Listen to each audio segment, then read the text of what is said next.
I was just about to turn off the hallway light when I heard a soft knock at the bedroom door. It wasn't loud, not urgent. More like a hesitant tap, like someone unsure whether they should be there at all.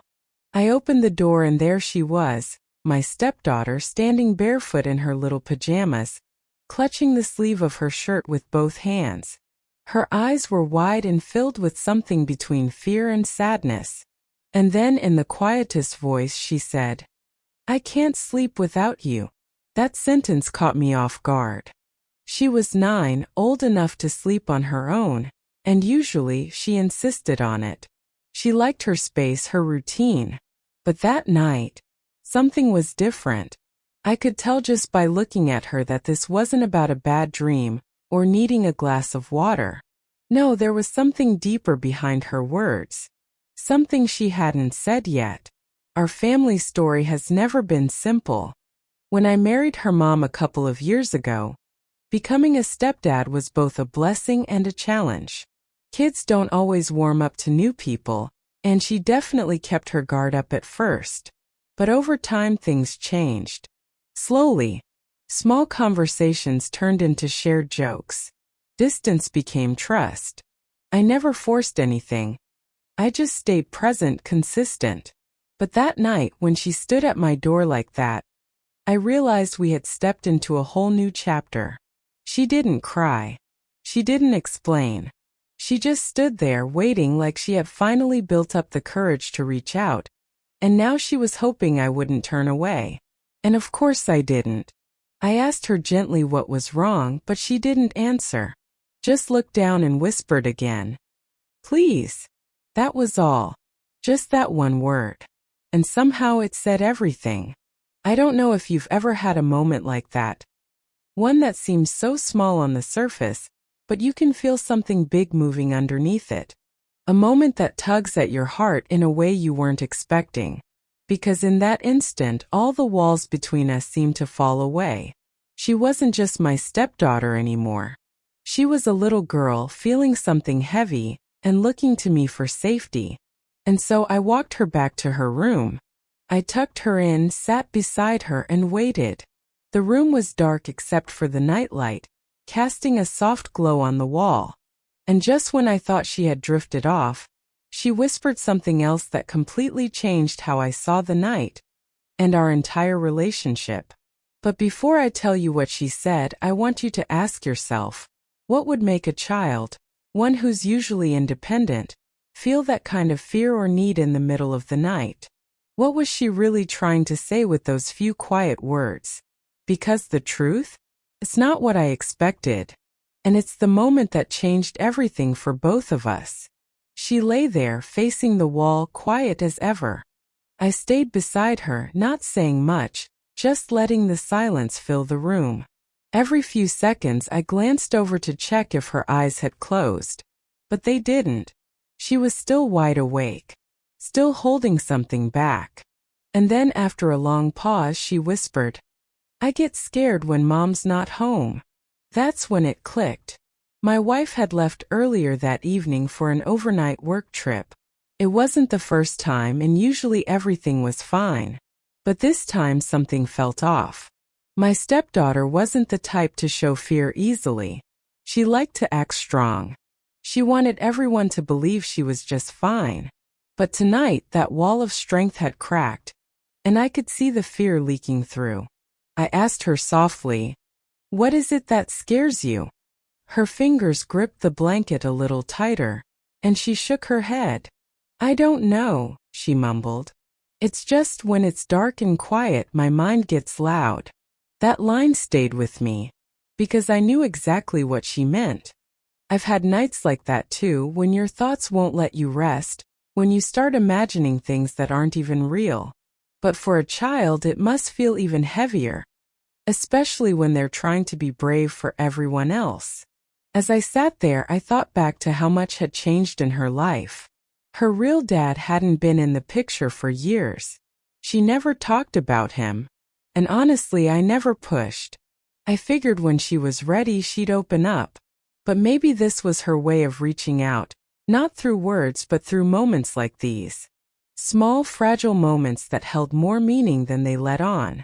The more I thought about it, the more I started to wonder if something specific had triggered this fear. Something recent. Something she wasn't ready to share just yet. Kids pick up on things even when we think they're not watching. They hear arguments. They sense tension. They carry emotions that don't even belong to them.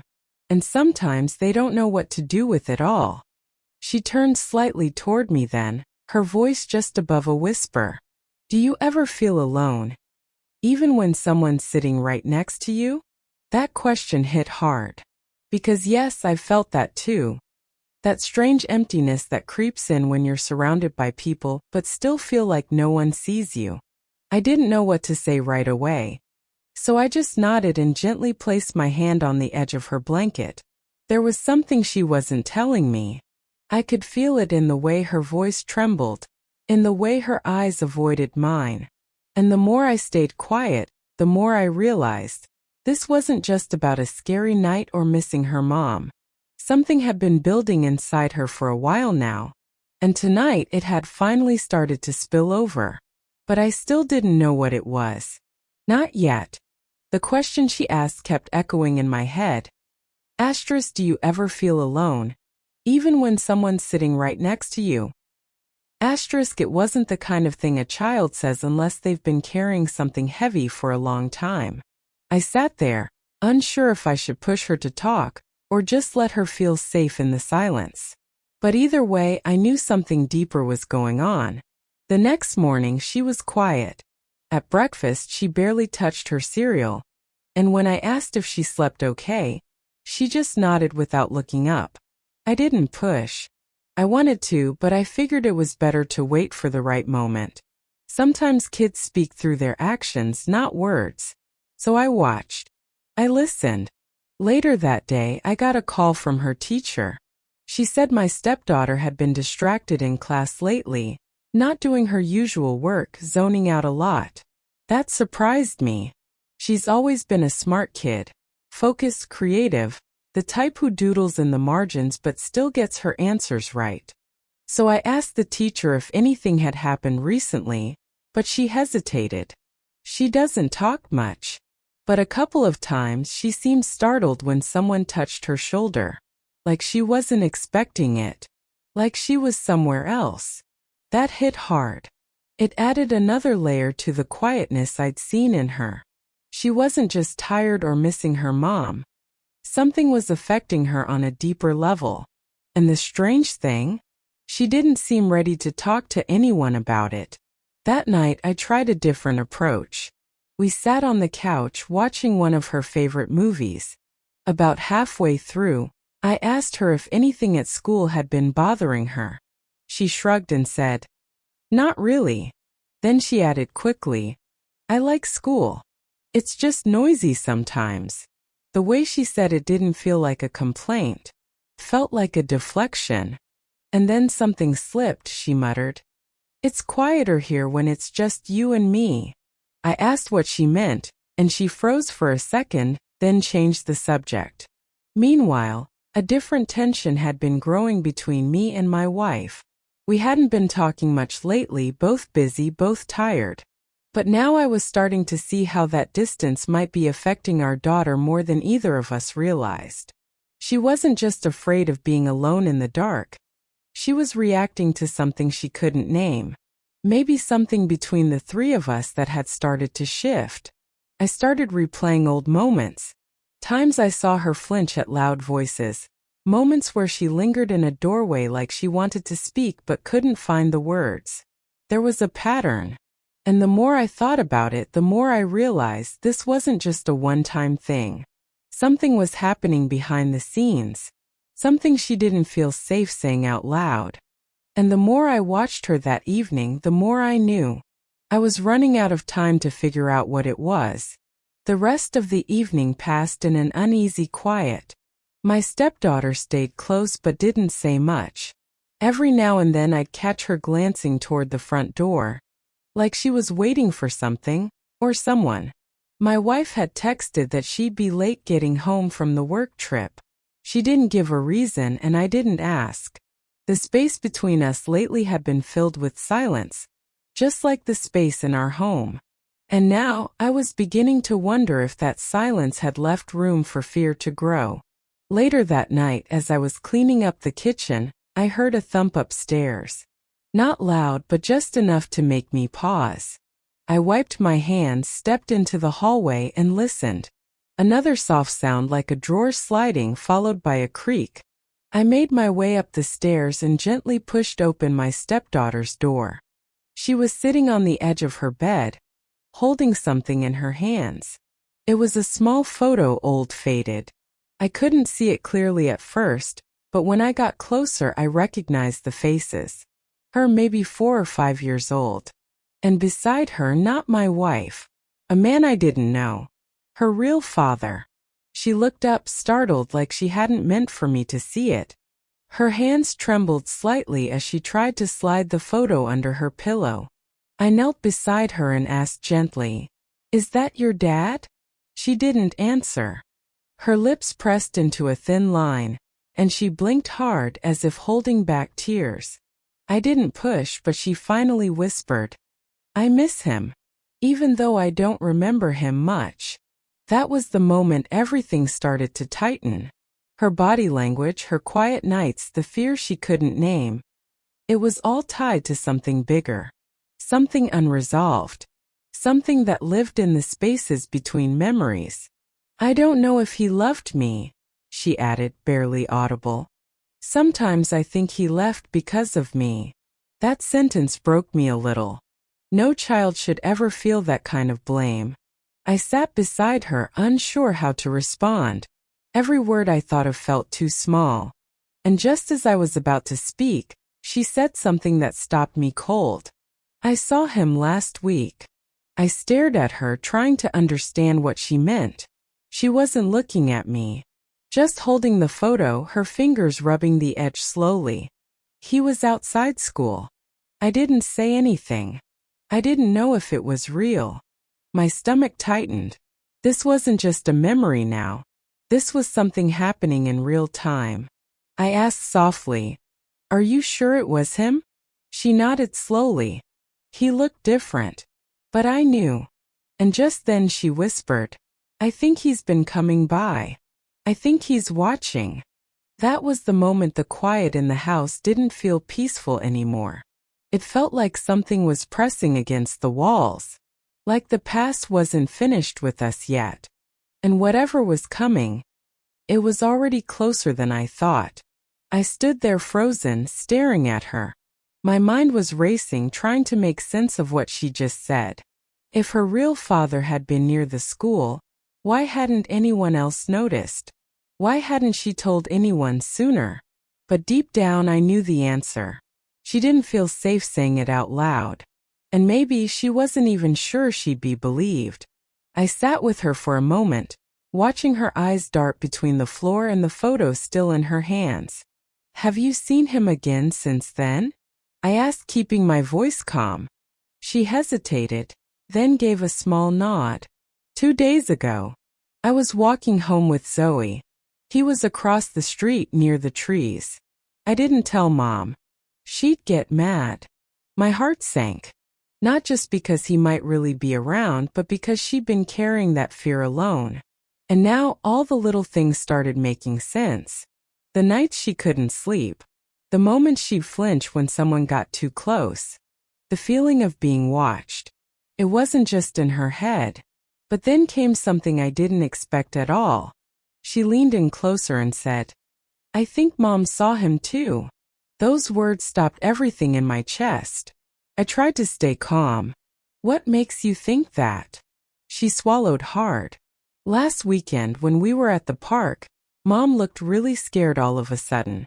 She grabbed my hand and said we had to leave fast. I asked why, but she didn't answer. She just kept looking behind her. My thoughts spiraled. My wife had never mentioned anything about that. She didn't even act shaken when she got home that day. But maybe she didn't want to alarm me. Or maybe she didn't want to talk about him either. I started to realize that this wasn't just my stepdaughter's story. It was something much bigger. Something my wife had been part of, something she hadn't told me. Downstairs, I heard the front door open. My heart jumped, but it was just the wind catching the loose latch. Still, I got up and double-checked it, locking it tight. I looked out through the peephole, my chest heavy with dread. Later that night, after putting her to bed, I went through one of the storage boxes in the hallway closet, the ones filled with old paperwork and forgotten things. I wasn't sure what I was looking for. Maybe a clue. Maybe a lie. And then I found it. A sealed envelope tucked between old documents. It had no stamp, no return address. Just our last name, written in messy block letters. Inside was a short note, scribbled in shaky handwriting. You can't keep her from me forever. That was the moment everything changed. It wasn't just a fear in her mind. It wasn't just a glimpse across the street. He had been here. Close. Watching. And someone else knew. I sat back, trying to breathe, realizing this wasn't just a father from the past showing up again. This was something darker. Something unfinished. And now I was right in the middle of it. I held the note in my hand for a long time, the words blurring as my grip tightened. You can't keep her from me forever. It wasn't just a message, it was a threat. A warning. And it had been sitting quietly in our house, hidden in plain sight. I didn't know how long it had been there. But now I knew for sure. He had come back. And somehow my wife had known and said nothing. When she returned the next morning, I didn't wait. I asked her directly. At first, she tried to brush it off, saying I was overthinking. But when I showed her the note, something in her face shifted. Fear. Not surprise, fear. She sat down slowly, her shoulders sinking like she had been carrying something far too heavy for far too long. I didn't want to bring him back into our lives, she said quietly. Not after everything I went through. I thought maybe if I ignored it, he'd go away. I asked her what happened back then, what really happened. She hesitated, then finally opened up. Years ago, after their relationship ended, he didn't let go easily. There were arguments, late-night calls, unexpected appearances. Nothing violent, but unsettling enough that she filed for sole custody and moved to a new town. She thought she had escaped him. She never told our daughter the full story. She didn't want her to carry that pain. But he found us, I said. She nodded slowly, tears in her eyes. I saw him at the park last week. He looked different. Older. But I knew. He didn't try to talk to me. He just stood there, staring. I grabbed her hand and left. I felt a surge of anger and protectiveness I couldn't describe. This wasn't just about the past anymore, it was about now. About our daughter. And I wasn't going to let fear rule this house anymore. That afternoon, I went straight to the school and reported everything. The sightings, the note, the past. They took it seriously, bringing in security, alerting the authorities. I installed cameras around the house. Locked everything tight. But then that evening, as I was checking the footage from earlier in the week, something made my stomach drop. The screen showed a blurry figure near the side gate. Not near the front door. Near the window to my stepdaughter's room. He had been closer than we thought. I ran upstairs, heart pounding. She was safe, asleep, but when I looked under her pillow, I found something that chilled me even more. Another photo. Not of her dad. Of me. It was taken from outside through the living room window. At night. I was reading on the couch, unaware. The message scribbled on the back said, Asterisk, you're not her father. Stop pretending. Asterisk, that was the final twist. This wasn't just about reclaiming a daughter. This was about removing me from her life. And now I knew exactly what he wanted. And how far he might go to get it. I sat on the edge of her bed that night, holding the photo in my hands, my chest tight with 100 emotions. It wasn't just fear anymore. It was something deeper. A quiet rage mixed with sadness. The man who had once walked away was now trying to return. Not to build something, but to tear down what we'd spent years putting together. He didn't want to reconnect. He wanted control. He wanted to remind us he still existed, that he could still reach in and shake our world from the shadows. I didn't tell her about the photo. I didn't want to plant more fear in her heart. Instead, I sat with her until she stirred, half awake, and whispered, "You're still here." I nodded and brushed the hair from her face. "Always," I said, and I meant it. The next few days moved fast. The police opened an official investigation. Turns out he'd been seen in another neighborhood nearby. Nothing violent, but enough to be taken seriously. With the note, the photo, and my wife's history on record, we were granted a protective order. Patrol cars began driving by more often, and the school tightened security. But even with all that, there was no guarantee. That's the thing about fear, it lingers. It doesn't just go away when the threat does. It sticks around in the silence, in the what-ifs, in the night. And for my stepdaughter, that fear had taken root long before he ever returned.